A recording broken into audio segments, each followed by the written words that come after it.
It's lovely to see you today. Keep that applause going. Aaron Eckhart is in the red chair tonight. I think he's a great actor. He's a hell of a guy.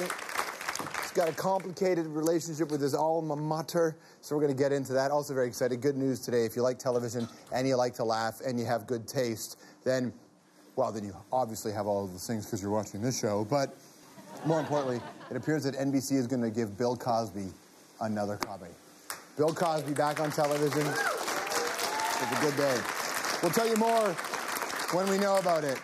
Can I just let me clear some space for just 1 second?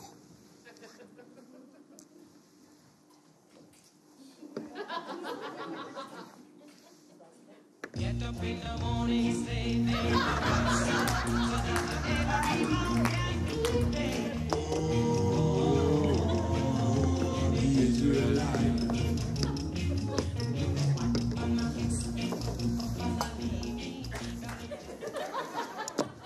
It was all worth it just to tell you, if you don't have Desmond Decker's album, The Aces, Desmond the Aces, you got to get this. That song, Israelites, is incredible.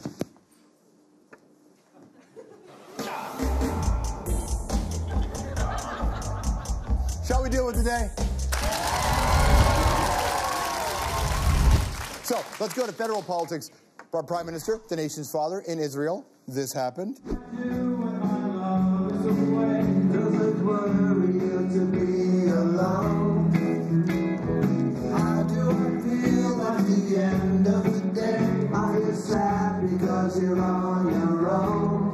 I get by. Oh, we had to pull it out before the chorus because we can't afford to pay Paul McCartney. That's our leader serenading Israel's Benjamin Netanyahu. I'm pretty sure there was a Groupon for voice lessons that our Prime Minister started to take advantage of because he is singing all the time. He's singing all the time. So the nation's dad on his way back from the big Israel trip, which gives us time to plan for a little surprise. You know why? Tomorrow is our anniversary. Well, in about half an hour from now, it will be 8 years since Stephen Harper came to power. What do you get somebody for 8 years, though? Because I know that 5 is wood, 7 is copper, emissions. 8 is emissions. I believe that's what you get. Now, listen, it's not the first time that a Canadian Prime Minister has sealed a friendship with a song now, is it?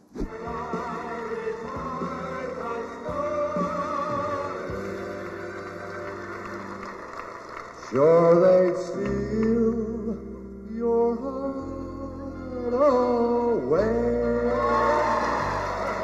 Oh, the things you do for free trade. For 30 years, that was the gold standard. But while Brian Mulroney was just a one-hit wonder, you cannot keep the honorable member from Calgary Southwest out of the spotlight. He rocked so hard to date, he's the only Prime Minister with his own tour plane. I'm not sure what your favorite Stephen Harper album is. Mine is Harper 3. Actually, no, Houses of the Harper is pretty good.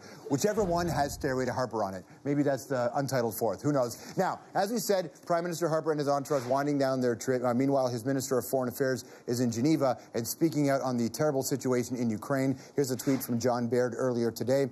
He said, Canada condemns the actions of Ukraine's authorities in recent hours. The news that protesters have been killed is deeply troubling. Mr. Baird went on to tweet, we will make our views known unequivocally to the Ukraine government and consult like-minded partners on a response. All options are on the table because protests have been going on for weeks. It is not a good scene over there. It's not. And as we all know from the G20 conference, the best way to protect protesters, to throw them in jail with no charges, not the way you handle a democracy. But good on John Baird for putting this one together. The only question is, why does he always tweet in all caps? We know who's yelling. That's a great tweet. Now, Sochi's coming up. So you've got a lot of political attention tied to the Russian games, and of course, right here on CBC. It's 15 days away, 15 days plus a half an hour from when you're going to get the games. Obviously, the Olympics are getting a ton of coverage and a lot of attention being played to Russia's anti-gay laws, and I think it's important that we stay on that all the time. But there are some exciting things happening as well, and it's all because of Putin. If you go to bed one day and you wake up the next day and suddenly there's a Soviet Union again, he's probably the reason. But if we go to the good stuff, there's actually really exciting things going on in Russia right now. There's that Canada announces our flag bearer tomorrow. It's going to be me. Spoiler alert. It's going to be. There's a little part of me that wants this guy to be the flag bearer. I understand why he couldn't hold the torch, because who knows what he'd light with it. But the flag...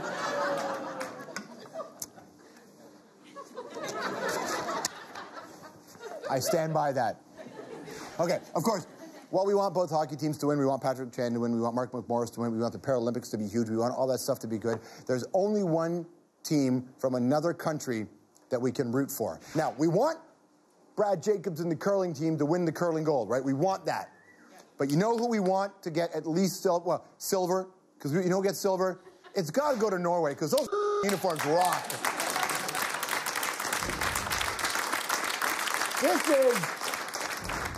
That's how you do it.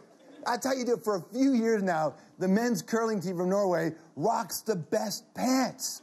They do. Here's some of the looks from previous years. Look at this stuff. This is incredible. Amazing, right? Let's go back to the main pants. Can we go back to the main pants for just a second right now? If you're under 35, they look like they're backup dancers for MIA. If you're 55 or older, they look like your childhood TV set while you're searching for a signal. If you're in your 20s, they're going to make your shrooms trip a little weirder. One other thing, can I tell you one other thing about sports? I know some of you like to put a little of your own skin in these games, right? I.e. gambling. You like to gamble on outcomes because, let's be honest, it's all right, you know?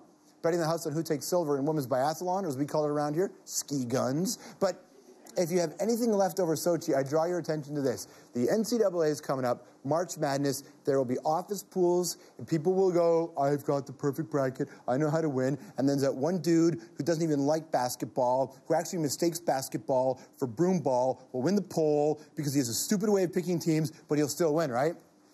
Everybody better get in the new one, because superstar billionaire Warren Buffett, who you know for being ungodly rich, right? We're talking richer than the starting lineup of the Miami Heat, richer than the guest list of a Jay-Z Beyonce party, richer than a 3-layer cheesecake deep fried in love, richer than Alberta.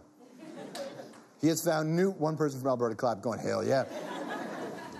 Here's what Warren Buffett has done. He is offering $1 billion, $1 billion, that's with a B, a Billy, to anyone who can pick a perfect NCAA bracket. If you go perfect, it's $1 billion. It's a major tournament, 64 teams, almost impossible to predict. Do you know how impossible?